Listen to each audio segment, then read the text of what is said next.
Halo pemirsa GPR TV dari Sabang sampai Merauke, dari Miangas hingga Pulau Rote.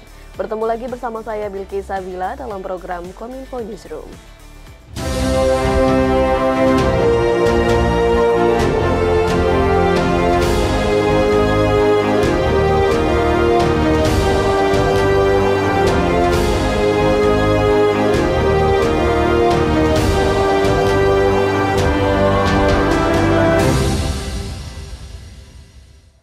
Inilah Kominfo Newsroom selengkapnya. Pemirsa, Kementerian Perindustrian kembali meraih opini wajar tanpa pengecualian untuk ke-15 kalinya dari Badan Pemeriksa Keuangan Republik Indonesia atas laporan keuangan tahun 2022. Opini WTP tersebut telah diperoleh Kemenperin sejak tahun 2008.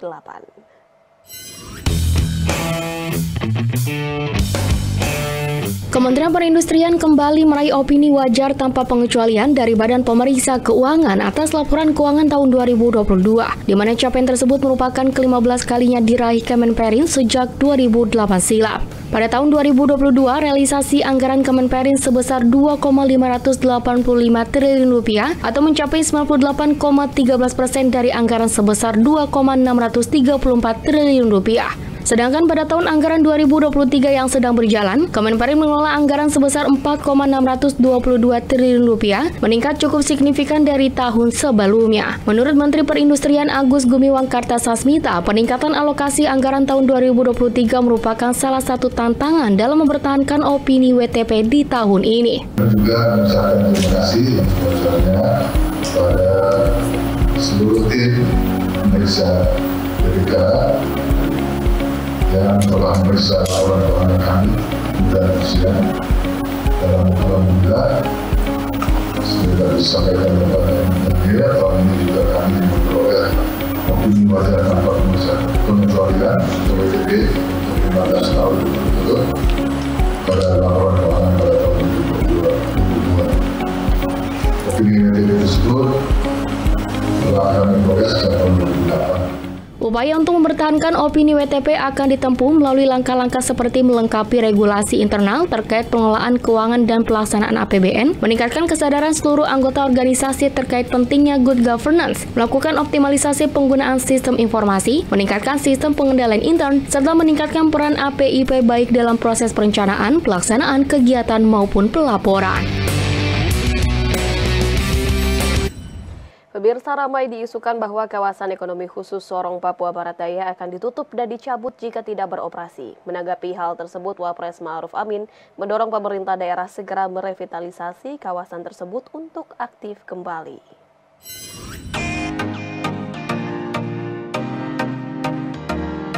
Pemerintah telah menetapkan kawasan ekonomi khusus di Kabupaten Sorong melalui Peraturan Pemerintah Nomor 31 Tahun 2016 sebagai kawasan ekonomi khusus pertama di tanah Papua. Berlokasi di distrik Mayamuk, kawasan ekonomi khusus Sorong dibangun di atas lahan seluas 523,7 hektar dan secara strategis berada pada jalur lintasan perdagangan internasional Asia Pasifik dan Australia.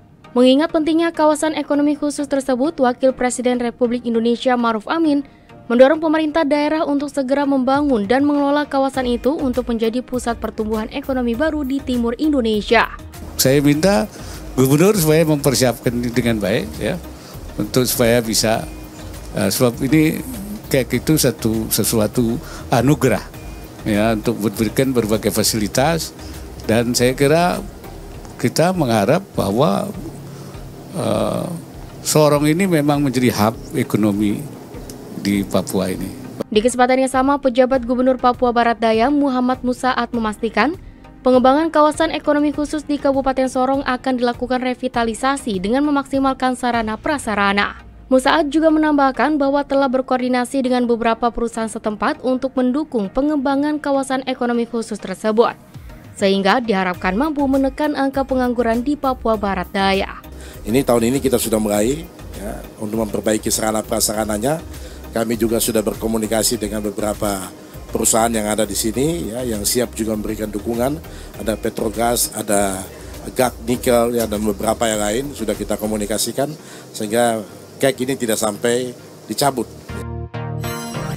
Wakil Presiden Ma'ruf Amin menyampaikan 3 pesan penting dalam mendorong percepatan pembangunan di Provinsi Papua Barat Daya. Hal tersebut disampaikan oleh Wapres usai acara peletakan batu pertama pembangunan Pusat Pemerintahan Perkantoran Provinsi Papua Barat Daya.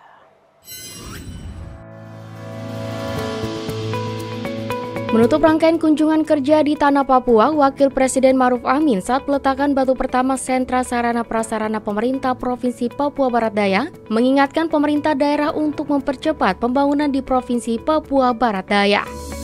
Peletakan batu pertama ini sebagai penanda dimulainya pembangunan sarana prasarana kantor pemerintah Provinsi Papua Barat Daya di Distrik Sorong Timur, Kota Sorong, Provinsi Papua Barat Daya. Provinsi Papua Barat Daya merupakan provinsi baru di Tanah Papua yang dibentuk melalui Undang-Undang Nomor 29 Tahun 2022 pada 8 Desember 2022. Semuanya itu merupakan modal bagi Provinsi Papua Barat Daya untuk berlari mengejar target-target pembangunan. Sebagai provinsi termuda, Papua Barat Daya memerlukan percepatan pembangunan, utamanya dalam pengadaan sarana dan prasarana serta program proyek prioritas untuk mendukung tata kelola pemerintahan serta kemajuan di wilayah.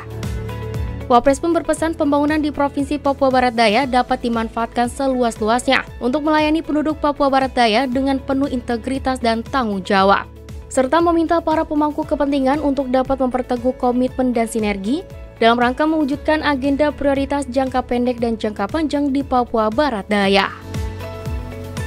Saya minta jajaran pemerintah daerah untuk terus menggandeng tokoh adat, menggandeng tokoh agama, menggandeng tokoh masyarakat, kaum pemuda dan perempuan, serta kelompok strategis lainnya untuk mencapai tujuan bersama.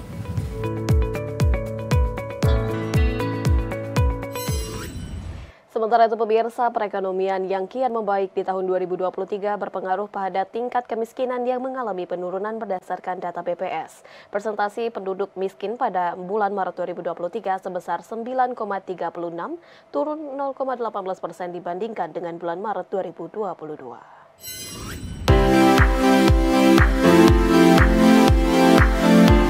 Badan Pusat Statistik melaporkan tingkat kemiskinan Indonesia pada Maret 2023 berada pada angka 9,36% dari total penduduk Indonesia. Presentasi tersebut setara dengan 25,9 juta penduduk. Posisi tersebut turun sebanyak 460.000 orang atau berkisar 0,21% dari September 2022. Sementara jika dibandingkan posisi pada Maret 2022, jumlah orang miskin Indonesia berkurang sebesar 260.000 atau setara dengan 0,18%. Menurut BPS dalam rilis yang disiarkan melalui kanal YouTube BPS 17 Juli 2023, kriteria miskin dihitung berdasarkan pengeluaran minimum kebutuhan makanan dan bukan makanan yang harus dipenuhi. Angka tersebut berada di Rp550.458 per bulannya. Penurunan tingkat kemiskinan terjadi seiring dengan pertumbuhan ekonomi nasional yang berlanjut. Sejak September 2020, tingkat kemiskinan terus menurun walau mengalami sedikit kenaikan pada September 2022. Sekretaris Utama BPS Atko Mardianto mengatakan, penurunan kemiskinan pada Maret 2023 terjadi di wilayah perkotaan dan pedesaan. Penurunan kemiskinan lebih dalam tercatat terjadi di perkotaan. Tingkat kemiskinan di perkotaan turun dari 7,53% pada September 2022 menjadi 7,29% pada Maret 2023. Sementara di pedesaan turun dari 12,36% di September 2022 menjadi 12,22% pada Maret 2023. BPS menilai faktor yang mempengaruhi penurunan tingkat kemiskinan yakni pengangguran terbuka yang menurun, nilai tukar petani yang meningkat, menurunnya inflasi, konsumsi rumah tangga triwulan 1 yang meningkat, serta bantuan sosial yang masih diberikan. Seiring dengan kondisi ekonomi yang terus membaik, tingkat kemiskinan Maret 2023 mengalami penurunan dibanding September 2022. Namun demikian, tingkat kemiskinan masih lebih tinggi dari kondisi sebelum pandemi. Pada saat yang sama, tingkat ketimpangan yang ditunjukkan oleh nilai rasio Gini mengalami peningkatan. Informasi lainnya, pemirsa, TNI Angkatan Laut bersama dengan Badan Kependudukan dan Keluarga Berencana Nasional menggelar program Keluarga Keren Bebas Stunting di Sumeneb, Jawa Timur. Kegiatan ini merupakan salah satu upaya menciptakan sumber daya manusia yang sehat, cerdas, dan produktif untuk mencapai pembangunan yang berkelanjutan. Dalam mempercepat penurunan stunting, Badan Koordinasi Keluarga Berencana melakukan kolaborasi dengan TNI Angkatan Laut melalui program Keluarga Keren Bebas Stunting. Bertempat di Pendopo Keraton Sumeneb, Provinsi Jawa Timur, Hasto Wardoyo selaku Kepala BKKBN menyampaikan, penurunan prevalensi stunting di Indonesia dibutuhkan kerjasama dan sinergitas lintas sektor termasuk TNI. Hasto menilai dengan gerakan lintas sektor ini dapat aktif memberikan informasi dan edukasi secara masif kepada kelompok-kelompok sasaran utama mengenai pentingnya 1000 hari pertama kehidupan dalam mencegah stunting. Saya yakin dengan gerakan bersama ini, konvergensi didukung oleh TNI dan Polri, ini sungguh luar biasa demi masa depan bangsa. Dan saya kira mengurus generasi penerus kita itu adalah urusan terpenting. Karena template-nya manusia dibentuk di 1000 hari pertama kehidupan. Dan setelah itu salah template, maka jelas mulai dari pendengaran, penglihatan, bicara, emosi, logika, motorik, kemandiriannya berbeda dengan yang template-nya bagus. Sementara itu, Kofifa Indar Parawansa selaku Gubernur Jawa Timur mengutarakan perlu adanya kolaborasi dengan sejumlah pihak untuk mencapai target penurunan angka stunting baik secara nasional maupun setiap provinsi. Jadi dari Basnas juga hadir akan membersamai seluruh program yang dilakukan oleh jajaran keluarga besar Angkatan Laut yang ada di Sumeneb. Mereka memberikan support tidak hanya di kabupaten tapi juga nanti di Masa Lembu. Dalam kesempatan yang sama, Laksamana TNI Muhammad Ali, Kepala Staf Angkatan Laut, menyatakan pihaknya akan melibatkan unsur KRI untuk menjangkau daerah-daerah pulau terpencil dan juga terluar. Jadi program kita, Pak, Ibu, kita di seluruh wilayah Indonesia, lantamal-lantamal, ada 14 lantamal, kita giatkan unsur-unsur juga, unsur-unsur KRI terutama kita libatkan bahkan untuk mencapai ke pulau-pulau terluar. Di sini hadir Panglima Koarmada RI, di bawahnya ada jajaran Armada 1, 2, 3 dari Indonesia bagian Barat, Indonesia bagian Tengah, dan Indonesia bagian Timur. Semuanya siap melaksanakan kegiatan penurunan angka stunting ini bekerja sama dengan BKKBN.